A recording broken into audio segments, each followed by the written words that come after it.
Baik, di slide pertama ada profil singkat mengenai Bank BRI atau Bank Rakyat Indonesia Persero Tbk. Nah, Bank BRI ini itu merupakan sebuah badan usaha milik negara yang menyediakan berbagai macam jasa keuangan. Nah, untuk mendukung kegiatan operasional dan bisnisnya, sampai dengan akhir tahun 2022, Bank BRI ini memiliki 449 unit kantor cabang dan 13.863 unit ATM yang tersebar di seantero Indonesia. Dan ternyata Bank BRI ini juga memiliki kantor di New York, Hong Kong, Singapura, Cayman Island, Taiwan, Palmera, Fatu Hada, Hudilaran, dan juga Aodian. Bank BRI ini juga bermula dibentuk pada awal tahun 1946, yaitu pada bulan Februari, di mana pemerintah mendirikan Bank Rakyat Indonesia ini. Ya, lalu pada tahun 1948 sempat terhenti, tapi setelah perjanjian Revenant diteken, bank ini kembali beroperasi, yang kemudian berdiri hingga sekarang dengan nama Bank Rakyat Indonesia atau Bank BRI. Untuk slide selanjutnya, di sini terdapat visi, misi, dan juga tujuan yang dimiliki oleh Bank BRI. Untuk visi, Bank BRI memiliki visi yaitu the most valuable banking group in the Southeast Asia and champion of financial inclusion. Lalu untuk misi, Bank BRI memiliki 3 poin. Yang pertama yaitu memberikan terbaik. Jadi dalam melakukan kegiatan perbankan yang terbaik dengan mengutamakan pelayanan kepada segmen mikro, segmen kecil, dan menengah untuk menunjang peningkatan ekonomi masyarakat. Lalu yang poin kedua yaitu menyediakan pelayanan yang prima. Nah, Bank BRI juga memberikan pelayanan secara prima dengan fokus kepada nasabah melalui sumber daya manusia yang profesional dan memiliki budaya berbasis kinerja atau performance driven culture. Teknologi informasi yang handal dan future ready, dan jaringan kerja konvensional maupun digital yang produktif dengan menerapkan prinsip operasional dan risk management excellence. Lalu untuk yang poin ketiga di sini ada dengan bekerja dengan optimal dan baik. Jadi memberikan keuntungan dan juga manfaat yang optimal kepada pihak-pihak yang berkepentingan atau stakeholders dengan memperhatikan prinsip-prinsip keuangan berkelanjutan dan praktik good corporate governance yang sangat baik. Selanjutnya ada tujuan dari Bank BRI atau Bank Rakyat Indonesia. Secara umum, Bank BRI memiliki tujuan untuk menghimpun dana dari masyarakat dalam bentuk simpanan dan menyalurkannya kepada masyarakat dalam bentuk kredit atau dalam bentuk lainnya, ya, dalam rangka meningkatkan taraf kehidupan. Nah, untuk spesifiknya di sini Bank BRI memiliki tujuan untuk melayani produk simpanan dan jasa seperti giro, deposito, tabungan, transfer atau jasa lainnya. Lalu bisa juga melayani peminjaman sesuai dengan ketentuan yang berlaku.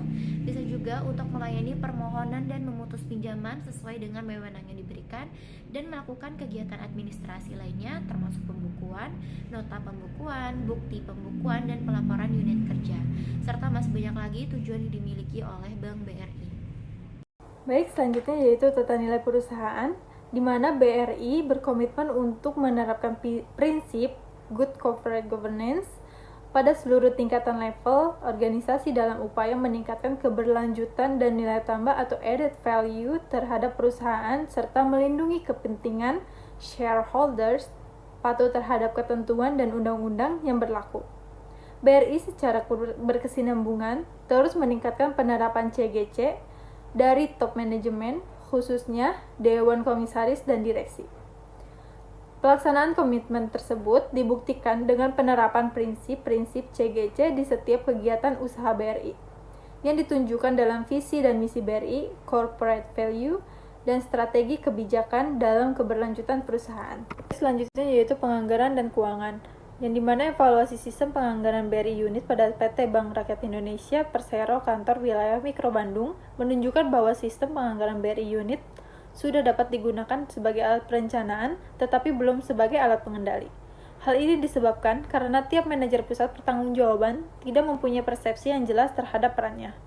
Oleh karena itu, dalam setiap penganggaran BRI unit di PT Bank Rakyat Indonesia, Kantor Wilayah Mikro Bandung perlu diterapkan sistem akuntansi pertanggungjawaban serta sistem kompensasi berkenan dengan pencapaian target. Tentang perencanaan strategis pada Bank BRI. Yang pertama yaitu Bank BRI melakukan analisis internal dan juga eksternal, di mana Bank BRI melakukan analisis dan eksternal itu untuk mengetahui suatu kondisi internal Bank BRI itu sendiri serta faktor-faktor eksternal yang mungkin mempengaruhi Bank BRI seperti tren pasar yang ada, regulasi, dan juga persaingan. Yang selanjutnya yaitu Bank BRI juga menetapkan visi, misi, dan juga nilai-nilai perusahaan Bank BRI. Dengan menetapkan visi, misi, dan nilai-nilai perusahaan sebagai suatu landasan dalam menetapkan tujuan dan juga strategi Bank BRI itu sendiri. Selanjutnya yaitu Bank BRI menetapkan tujuan dan juga sasarannya.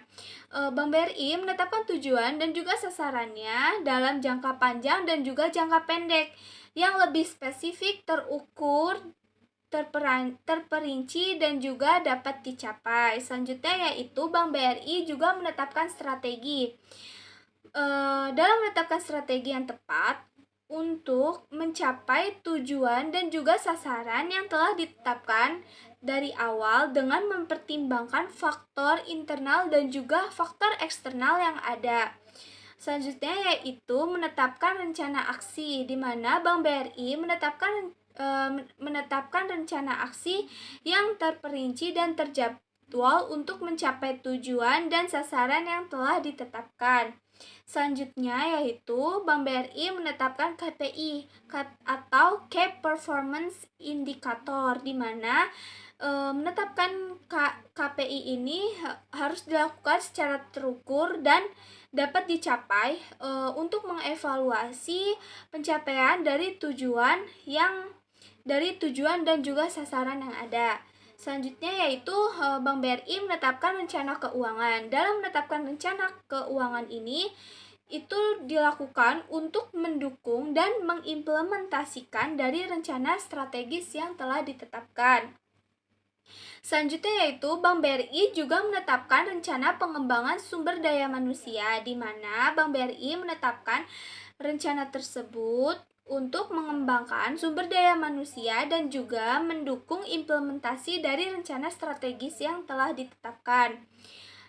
Selanjutnya yaitu adalah perencanaan dalam menetapkan rencana komunikasi dan juga pelaporan, di mana Bank BRI ini melakukan rencana komunikasi dan pelaporan dilakukan secara jelas dan juga transparan mengenai implementasi dari rencana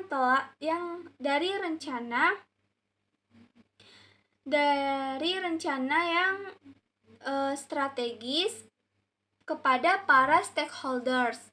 Selanjutnya yaitu implementasi dan evaluasi. Bank BRI melakukan implementasi dan evaluasi untuk melaksanakan rencana aksi, mengukur dan mengevaluasi pencapaian dan tujuan dari sasaran yang telah ditetapkan dan melakukan perbaikan dan suatu perubahan jika diperlukan. Selanjutnya yang terakhir yaitu Bank BRI melakukan pengawasan dan juga pengendalian, di mana Bank BRI melakukan pengawasan dan pengendalian ini terhadap implementasi dari rencana strategis untuk memastikan pencapaian tujuan dan juga sasaran serta kepatuhan terhadap regulasi dan peraturan yang telah ditetapkan oleh Bank BRI itu sendiri. Selanjutnya yaitu adalah penilaian pengukuran kinerja pada Bank BRI. Yang pertama, BRI menggunakan pendekatan balance score untuk pengukuran kinerja. Balance score itu sendiri melihat kinerja perusahaan dari 4 perspektif. Yang pertama yaitu adalah perspektif keuangan.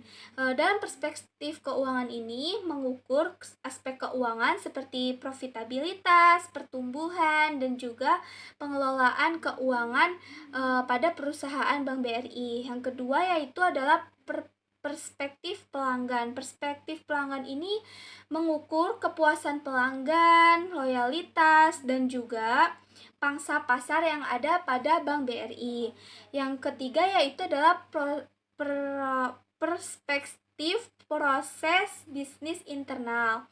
Dalam hal ini, Bank BRI mengukur efisiensi dan juga efektivitas proses bisnis internal seperti waktu tunggu pelayanan dan juga tingkat kesalahan. Dan yang terakhir yaitu perspektif pembelajaran, di mana Bank BRI mengukur kemampuan perusahaan untuk berinovasi dan terus mengembangkan karyawan serta produk baru dari Bank BRI tersebut. Terima kasih. Selanjutnya, pengawasan dan evaluasi kinerja pada Bank BRI. Yang pertama internal, yaitu divisi manajemen risiko, yang kedua audit internal, yang ketiga pengendalian kinerja karyawan. Untuk eksternalnya yaitu adalah yang pertama otoritas jasa keuangan atau OJK, yang kedua badan pemeriksa keuangan atau BPKB. Selanjutnya adalah kesimpulan. Sistem pengendalian manajemen adalah proses pengelolaan yang melibatkan perencanaan, pengawasan, dan evaluasi kinerja organisasi untuk mencapai tujuan yang telah ditetapkan. Dalam pengendalian manajemen, simpulan berperan penting karena merupakan tahap akhir dari proses evaluasi. Pengambilan kesimpulan ini didasarkan pada analisis data dan informasi yang dikumpulkan selama proses pengendalian. Simpulan ini mencerminkan apakah tujuan yang telah ditetapkan telah tercapai, sejauh mana kinerja sesuai dengan standar yang telah ditetapkan, dan apakah ada perbaikan atau perubahan yang perlu dilakukan untuk meningkatkan kinerja di masa mendatang. Jadi sistem pengendalian manajemen tidak hanya tentang melaksanakan kontrol dan pengawasan, tetapi juga tentang kemampuan untuk menyimpulkan hasil dari proses tersebut agar dapat dijadikan dasar untuk pengambilan keputusan dan perbaikan berkelanjutan. Ya, sekian presentasi dari kelompok kami. Kurang dan lebih saya mohon maaf. Saya akhiri, wabillahi taufiq wal hidayah. Wassalamualaikum warahmatullahi wabarakatuh.